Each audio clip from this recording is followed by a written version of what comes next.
Hello बच्चों, आज की कक्षा में आप सभी का बहुत स्वागत है। आज हम लोग संदेश लेखन की पुनरावृत्ति करेंगे। संदेश लेखन जो है वह इस बार पाठ्यक्रम में शामिल किया गया है। संदेश क्या है? सबसे पहले हम इसे जानते हैं कि संदेश किसी विशेष उद्देश्य से किसी के द्वारा कही गई अथवा कहलाई गई महत्वपूर्ण बात या कथन है। किसी के मनोभावों अथवा उनके विचारों को दूसरे दूरस्थ व्यक्ति तक पहुंचाने के लिए लिखित, मौखिक एवं सांकेतिक रूप से जो हम भेजते हैं, यही इसी का नाम संदेश है। सरल भाषा में किसी के द्वारा लिखित रूप में भिजवाई गई अथवा मौखिक भाषा में कहलवाई गई बात को संदेश या पैगाम या मैसेज कहा जाता है। ये है संदेश का स्वरूप। संदेश किसे कहते हैं, इस प्रकार आपको स्पष्ट हो गया होगा कि वास्तव में संदेश क्या है। अब संदेश का मुख्य उद्देश्य क्या है, आइए इसे जानते हैं। संदेश प्रेषण का मुख्य उद्देश्य किसी व्यक्ति विशेष को प्रेषक के मनोभावों और विचारों को पहुंचाना है, उससे अवगत कराना है। जब से मानव ने बोलना अथवा लिखना सीखा, तब से भाषा से उसका साक्षात्कार हुआ। तभी से वह अपने विचारों और भावों को एक दूसरे के साथ साझा करता चला आया है। वास्तव में संदेश प्रेषक और पाठक के बीच की एक कड़ी है संदेश। जो संदेश प्रेषक भेजता है और पाठक उस प्रेषक के विचारों को भलीभांति समझता है, उससे अवगत संदेश जो है उससे उनके विचारों से अवगत कराती है। ये एक स्थान से दूसरे स्थान तक विचारों का प्रेषण संदेशों के माध्यम से ही होता चला आया है। अब हम लोग संदेश क्या है इसके बारे में उसकी परिभाषा लिखेंगे और फिर उसके बाद संदेश के उद्देश्य लिखेंगे। ठीक है, तो संदेश क्या है, सबसे पहले हम ये जानते हैं संदेश क्या है।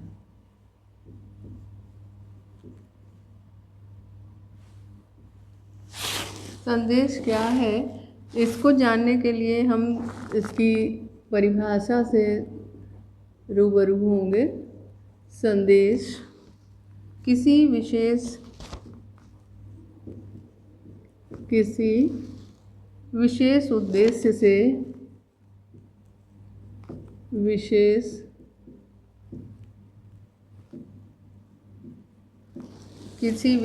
उद्देश्य से किसी के द्वारा कही गई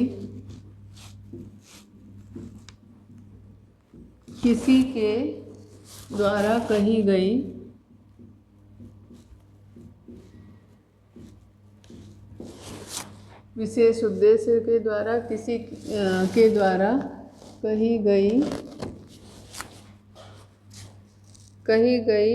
अथवा कहलाई गई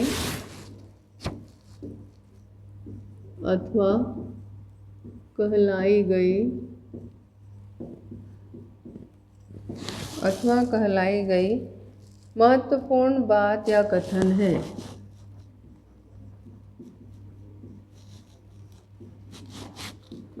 महत्वपूर्ण बात या कथन है। महत्वपूर्ण बात या कथन है।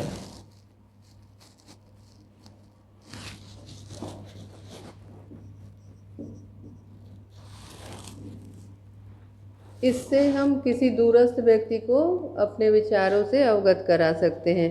अब संदेश प्रेषण का उद्देश्य क्या है, उद्देश्य हम जानेंगे कि संदेश प्रेषण का उद्देश्य क्या है। संदेश प्रेषण का उद्देश्य है, संदेश प्रेषण का मुख्य उद्देश्य है संदेश प्रेषण का मुख्य उद्देश्य है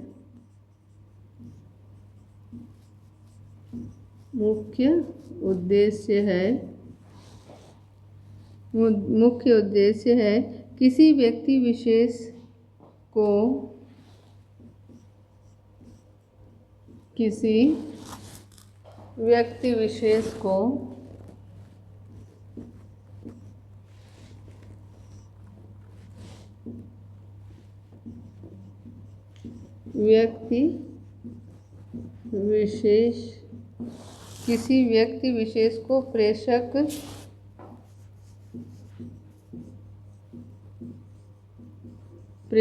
के मनोभावों और विचारों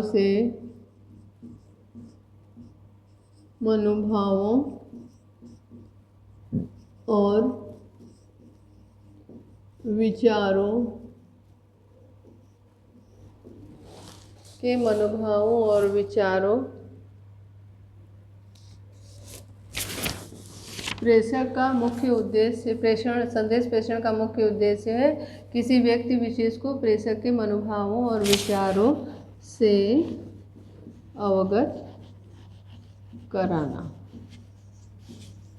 ये है मुख्य उद्देश्य। एक स्थान से दूसरे स्थान तक विचारों का प्रेषण एक स्थान से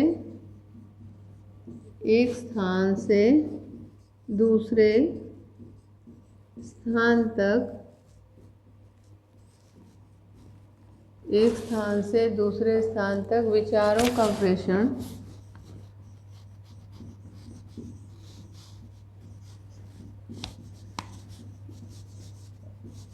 एक स्थान से दूसरे स्थान तक विचारों का प्रेषण संदेशों के माध्यम से ही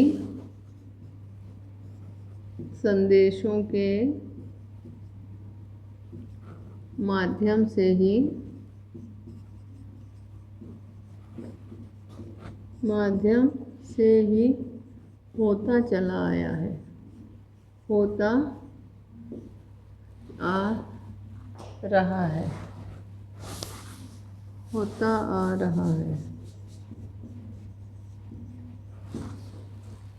अब हम लोग इसके बारे में विस्तार से जानेंगे। एक स्थान से दूसरे स्थान तक अपने विचारों को प्रेषित करने के लिए भिन्न भिन्न संचार माध्यमों का हम प्रयोग करते थे। प्राचीन काल में आधुनिक युग की भांति संचार साधन तो नहीं था, लेकिन यही कारण है कि संदेशों को व्यक्ति तक पहुंचाने के लिए महीनों लग जाते थे। पर जो है आज ये साधन बहुत ज़्यादा त्वरित गति से ये हमारे पास साधन हो गए, जिससे हम अपने संदेशों को त्वरित गति से पहुंचाते हैं। पहले कबूतरों के माध्यम से आवश्यक संदेशों को एक स्थान से दूसरे स्थान तक भेजा जाता था। पहले संदेश प्रेषण का मुख्य साधन था कबूतर, जिसके माध्यम से हम अपने संदेशों को भेजा करते थे। प्रथम और द्वितीय विश्व युद्ध में कबूतरों ने संदेशों के प्रेषण में महत्वपूर्ण भूमिका निभाई।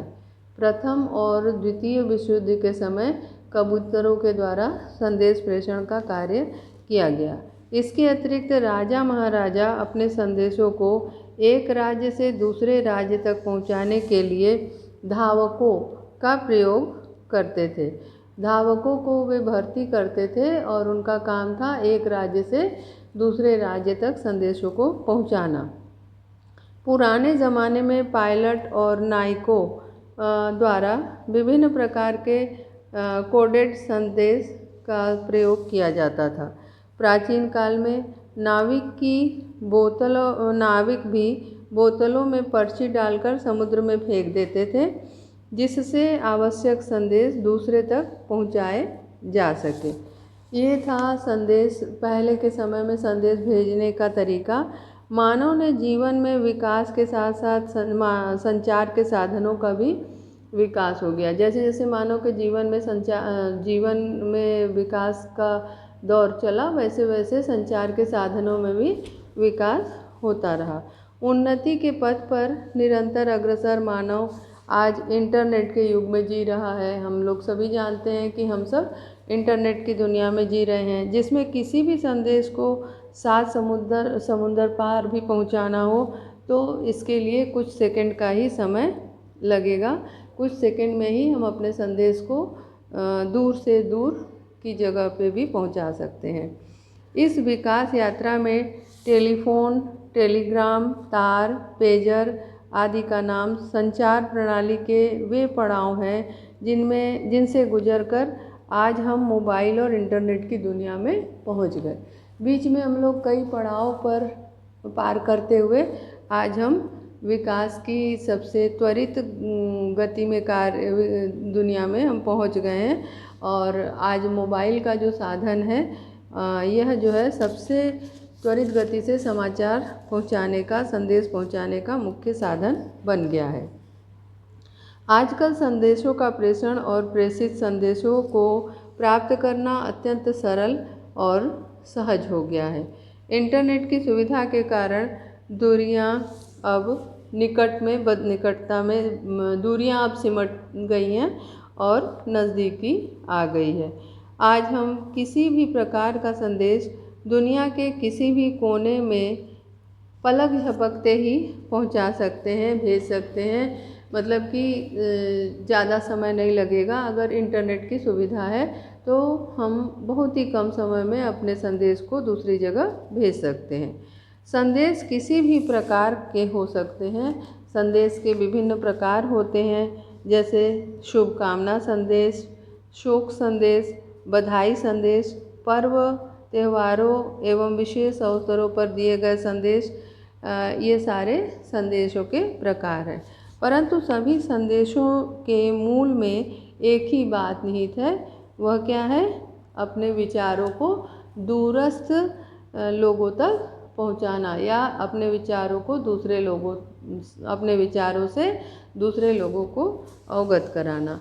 तो हम अब लिखते हैं, हम अब जानते हैं कि इसके संदेश के प्रकार कौन कौन से हैं। ठीक है, संदेशों के मुख्य प्रकारों के बारे में हम अब जानते हैं। संदेश के प्रकार।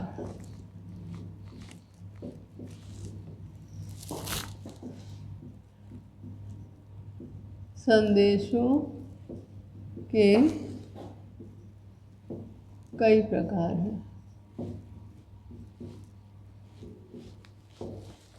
संदेशों के कई प्रकार हैं। अब कौन कौन सा संदेश है? सबसे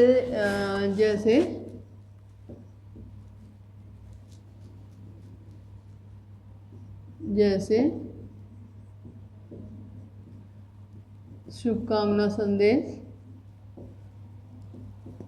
शुभकामना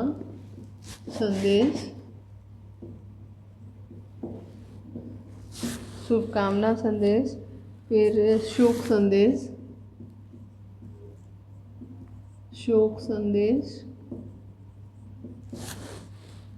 संदेश,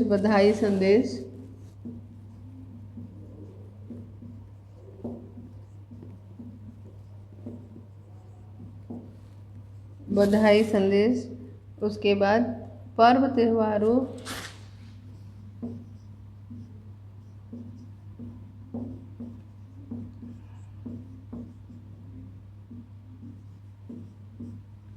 में भेजने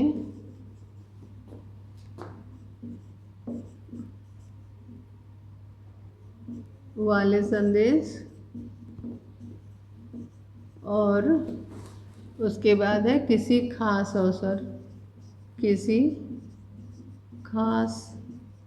अवसर पर दिए गए संदेश, दिए जाने वाले संदेश। तो इस तरह से हम देखते हैं कि संदेश के कई प्रकार हैं। सबसे पहला है शुभकामना संदेश, जिसके माध्यम से हम किसी को शुभकामना देते हैं। दूसरा है शोक संदेश, इसके माध्यम से अगर मान लीजिए कोई ऐसी खबर हो गई हो जिसमें शोक का अनुभव हो रहा है, तो उसके माध्यम से हम शोक संदेश के माध्यम से हम अपने भावों को व्यक्त करेंगे और दूसरों तक पहुंचाएंगे। तीसरा है बधाई संदेश। यदि किसी मान लीजिए जन्मदिन है या शादी है या कुछ है, तो इसके लिए बधाई देने हेतु भी हम संदेश का प्रयोग करते हैं। उसके बाद पर्व त्योहारों में भेजने वाले संदेश, जिसके बारे में आप अच्छी तरह से अवगत होंगे। आजकल तो चलन है कि हर त्योहारों में लोग, जैसे दीपावली अभी बीती है, फिर उसके बाद क्रिसमस आने वाला है, तो हम लोग त्यौहार विशेष पर अपने संदेश अपने जो प्रिय लोग हैं, अपने इष्ट मित्र या अपने परिवार के अन्य सदस्य जो दूर में रहते हैं, उन तक हम अपने मनोभावों को पहुंचाते हैं, उन्हें बधाई देते हैं पर्व त्योहारों हेतु। और उसके बाद जो है अगला है किसी खास अवसर पर, मान लीजिए किसी की शादी वादी होने वाली है या जनेऊ होने वाला है या मुंडन होने वाला, ऐसे अवसरों पर हम विशेष रूप से विशेष संदेश भेजते हैं। ये है एक प्रकार। इस तरह से संदेशों के कई प्रकार होते हैं। अब इनके बारे में हम जानते हैं। समय के साथ साथ संदेशों के त्वरित आदान प्रदान हेतु समुचित व्यवस्था का निर्माण किया गया और डाक व्यवस्था को दूर दूर तक प्रभावी बनाया गया। इस व्यवस्था की सहायता के लिए विभिन्न प्रकार की सेवाएं भी प्रारंभ की गई। नित्य बदलती तकनीक से इन सेवाओं में भी तेजी आई और कंप्यूटर और मोबाइल फ़ोन की सहायता से आज संदेशों का संप्रेषण सबसे आसान हो गया है, अत्यंत सुलभ भी हो गया है। आज संदेशों का कलेवर बदल चुका है। आज एसएमएस और ईमेल का ज़माना है। त्वरित संदेश प्रेषण की सुविधा भी आधुनिक तकनीक की ही देन है। मोबाइल का pager box, email services, WhatsApp इत्यादि अनेक सुविधाएं आज संदेशों के आदान प्रदान के लिए प्रयोग में लाई जाती हैं, इनका प्रयोग किया जाता है। ऐसे में हमें संदेशों को लिखने का सही तरीका मालूम होना चाहिए, जिससे हम अपनी बात को उसी रूप में लोगों तक पहुंचा सकें जिस रूप में हम अपने मन में सोचते हैं। अब हमको विशेष ध्यान देने योग्य बातें जानना है कि संदेश लेखन में हमें किन किन बातों पर ध्यान देना चाहिए। सबसे पहले जो है संदेश लेखन के लिए हमें ये समझना होगा कि आजकल जितने भी साधन हैं संदेश भेजने के, वे सारे इलेक्ट्रॉनिक साधन होते हैं। तो आजकल इलेक्ट्रॉनिक साधनों के द्वारा हम संदेशों को भेजते हैं, संदेश प्रेषण करते हैं। अतः संदेश लेखन के पूर्व हमें कुछ बातें जो है सुनिश्चित कर लेनी चाहिए कि हमें क्या लिखना है, हमें क्या संदेश भेजना है। इसकी योजना बना लेनी चाहिए और सावधानी पूर्वक उस संदेश को भेजना चाहिए। दूसरा है कि जिस प्रकार हम पत्र या मेमो लिखते हैं, उसी प्रकार हमें ईमेल, टेक्स्ट मैसेज अथवा अन्य इलेक्ट्रॉनिक संदेश भी ध्यानपूर्वक लिखना चाहिए। इसके लेखन के दौरान शैली और सामग्री दोनों का उचित ध्यान रखना चाहिए। किसी फ़ोन कॉल के विपरीत ये संदेश सुरक्षित रखे जा सकते हैं और फिर से पढ़े जा सकते हैं। अब अगला बिंदु ये है कि जिस प्रकार हम किसी पत्र को लिखने के पहले योजना बनाते हैं, उसी प्रकार हमें संदेश लेखन के लिए भी योजना बनानी चाहिए। और किसी भी प्रकार का निर्देश देना, पूछताछ का जवाब देना, किसी बात की सूचना देना आदि से संबंधित संदेश अपने उद्देश्यों में पूर्णतया सफल हो, इसका ध्यान रखना चाहिए। माने यदि हम अपना उद्देश्य यदि रखते हैं कि हम किसी को निर्देश दे रहे हैं या पूछताछ का जवाब मांग रहे हैं या किसी को किसी बात की सूचना दे रहे हैं, तो हमको ये ध्यान रखना चाहिए कि हम ऐसा संदेश भेजें जो कि प्रेषण जिसे किया जा रहा है, संदेश प्रेषण जिसे किया जा रहा है, उस तक वह समाचार पूरा सटीक ढंग से पहुँचे। माने प्रेषक जो है, जो संदेश पाने वाला है यानी पाठक है, वह उसे अच्छी तरह से उसके प्रेषक के विचारों से अवगत हो, तभी हमारा संदेश भेजने का उद्देश्य जो है पूर्णतः सफल होगा। अब अगला बिंदु है, इसके अगली बात जो है ध्यान देने की, वो यह है कि संदेश के विषय में भली भांति विचार करने के बाद हमें उनका लेखन प्रारंभ करना चाहिए। इस संबंध में हमें 3 बातें जरूर स्मरण रखनी चाहिए। पहला क्या है, संदेश पढ़ने और समझने में आसान हो। मतलब संदेश लिखने में हमें ये बात ध्यान देना चाहिए कि संदेश जो हम लिख रहे हैं वह, और जो पढ़ रहा है वह, मतलब जो समझ रहा है, दोनों ही लिखने और पढ़ने में आसान हो, तभी संदेश वास्तव में सफल संदेश माना जाएगा। दूसरी बात क्या है, दूसरी बात यह है कि उसमें पूर्णता का गुण होना चाहिए। जो भी संदेश भेजा जा रहा है वो पूर्ण रूप, मतलब वह देखने में अपूर्ण ना लगे, वह पूर्ण रहे। और उसके बाद जानकारी प्रदान करने वाला होना चाहिए, जिसे हम दूसरे व्यक्ति को पहुंचाना चाहते हैं। संदेश जो हो वह जानकारी प्रदान करने वाला हो, जिससे कि अगला जो है, जो उसे पढ़े, उससे जानकारी प्राप्त कर सके। अगला संदेश का जो मुख्य विशेषता, अगले संदेश की जो अगली विशेषता है वह ये है कि संदेश का कलेवर संक्षिप्त परंतु सारगर्भित होना चाहिए। अगली विशेष बातें क्या है? अगली विशेष बात यह है कि जो संदेश का कलेवर है, उसकी जो रूपरेखा है वह क्या हो, वो संक्षिप्त हो, और संक्षिप्त होने के साथ साथ सारगर्भित हो, माने उसके अंदर बहुत गूढ़ बातें छिपी हुई हो, मतलब जिसको पढ़ के व्यक्ति उस संदेश के बारे में पूरी तरह जानकारी प्राप्त कर सके। किसी भी बात की जानकारी बिंदुवार तरीके से पाठक तक पहुंचाना एक अच्छे संदेश का गुण है। अब अगली बात क्या है? अगला बिंदु है कि संदेश लेखन के दौरान वर्तनी संबंधी अशुद्धियों से बचना चाहिए। संदेश लिखते समय वर्तनी अशुद्धि से बचना चाहिए, माने वर्तनी की कोई अशुद्धि नहीं होनी चाहिए। यथासंभव छोटे छोटे वाक्यों का प्रयोग करना चाहिए, और ऐसे वाक्य का प्रयोग करना चाहिए जो कि समझने में आसान हो। इन सभी बातों का ध्यान रख के हम एक अच्छा संदेश लिख सकते हैं।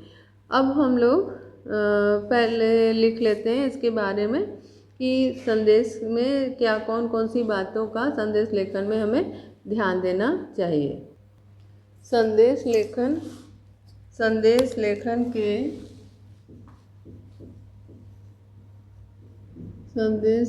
के समय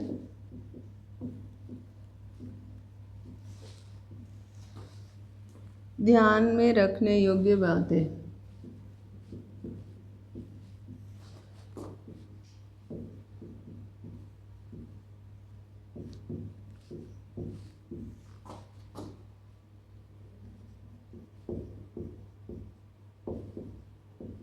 ये आपका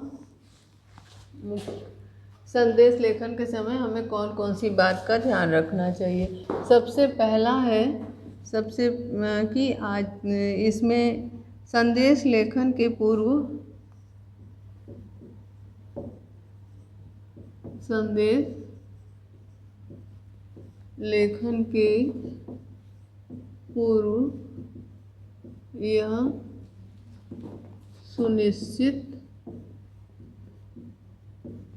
यह सुनिश्चित कर ले कि हमें क्या लिखना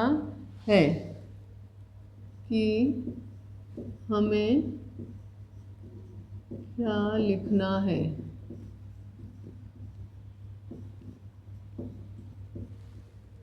दूसरी बात यह है कि संदेश जैसे हम पत्र लिखते हैं,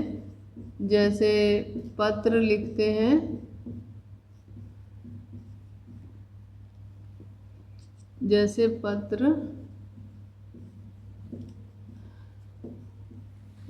पत्र लिखते हैं उसी प्रकार ईमेल, टेक्स्ट मैसेज अथवा संदेश ध्यान से लिखना चाहिए।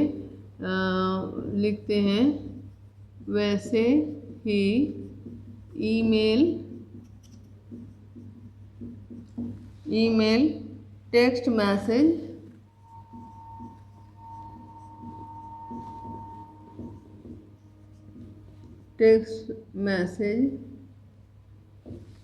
जैसे पत्र लिखते हैं वैसे ही ईमेल, टेक्स्ट मैसेज और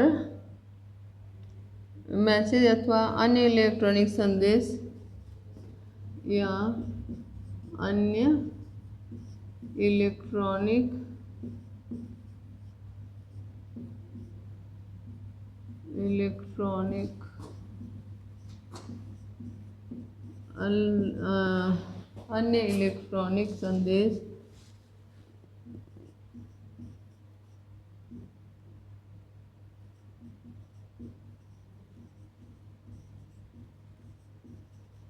अन्य इलेक्ट्रॉनिक संदेश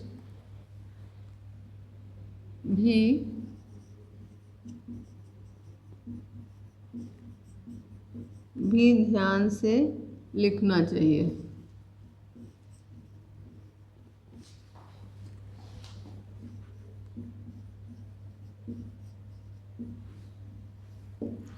तीसरा है जिस प्रकार ये संदेश पढ़ने और समझने में आसान हो,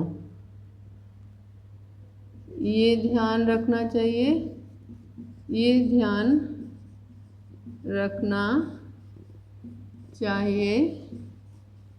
कि संदेश पढ़ने व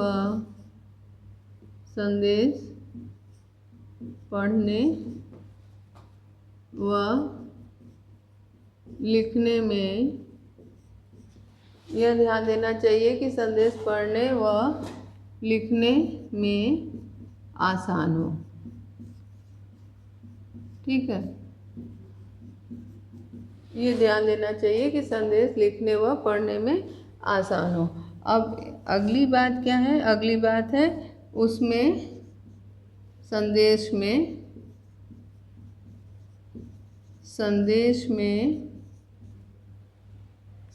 में पूर्णता का गुण होना चाहिए। संदेश में पूर्णता का गुण होना चाहिए।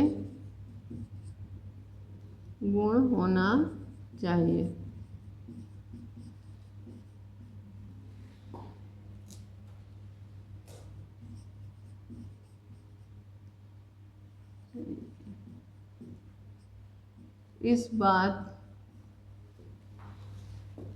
का भी ध्यान रखना चाहिए। ठीक है, अब मतलब संदेश जो लिख रहे हैं वह पूर्णता के गुण से युक्त हो, ये ध्यान रखना चाहिए। उसके बाद संदेश का कलेवर संक्षिप्त, और अगला बिंदु है संदेश का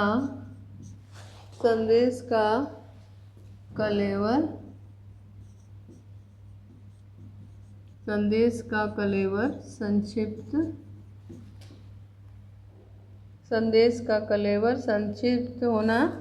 संक्षिप्त होना चाहिए। तो बहुत बड़े संदेश ना हो जिससे कि लोग पढ़ना न चाहे, मतलब संदेश का कलेवर कैसा होना चाहिए? संक्षिप्त होना चाहिए। अब अंतिम बात यह है, सबसे ज़रूरी बात यह है, ये हमें जानना चाहिए कि अंत में ये है कि संदेश में वर्तनी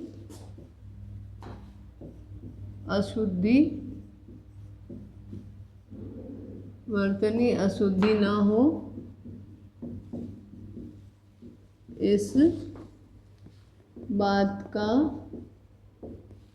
बात का विशेष ध्यान रखना चाहिए। इस बात का विशेष ध्यान रखना चाहिए, मतलब आप कई बार ऐसा होता है कि कई शब्द ऐसे होते हैं कि जरा सा वर्तनी अशुद्धि हो, वर्तनी में थोड़ा सा परिवर्तन हो जाता है तो उसका अर्थ पूरी तरह से बदल जाता है। तो इसीलिए हमको ये ध्यान देना चाहिए कि संदेश में कोई वर्तनी अशुद्धि न हो जिससे समझने वाला उसे ना समझ पाए। ठीक है, आज बस इतना ही, शेष अगली कक्षा में पढ़ेंगे। धन्यवाद।